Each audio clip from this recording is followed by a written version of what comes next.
আয়াতুল কুরসি 7 বার পরে মরিচের মাঝে ফু দিলে আপনি সাথে সাথেই ফলাফল দেখতে পাবেন। আয়াতুল কুরসি এটি কোরআন আল কারীমের সবচাইতে উত্তম আয়াত। আয়াতুল কুরসি যেটাকে বলা হয় সব আয়াতের উচ্চমানের আয়াত, সব আয়াতের শ্রেষ্ঠতম আয়াত, এটি হলো আয়াতুল কুরসি। রাসূল সাল্লাল্লাহু আলাইহি সাল্লাম বলেন, আয়াতুল কুরসি কেউ যদি প্রত্যেক সালাতের পরে পাঠ করে তাহলে লাম ইয়াদখিলাল জান্নাহ, সে জান্নাতে প্রবেশ করবে, ইল্লা মাউত, মউত হওয়ার সঙ্গে সঙ্গে সে আল্লাহর জান্নাতে প্রবেশ করবে। এবং রাসূল সাল্লাল্লাহু আলাইহি ওয়াসাল্লাম বলেছেন, যদি কোনো ব্যক্তি ওলাউ দাঈফান একবার আয়াতুল কুরসি পড়ে তাহলে 70,000 ফেরেশতা আল্লাহ রাব্বুল আলামিন তার উপর দান করেন।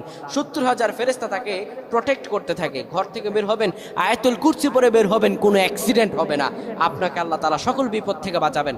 আয়াতুল কুরসি হচ্ছে একটি পাওয়ারফুল আয়াত যেটির মাধ্যমে আল্লাহ রাব্বুল আলামিন বান্দাকে প্রোটেক্ট করেন।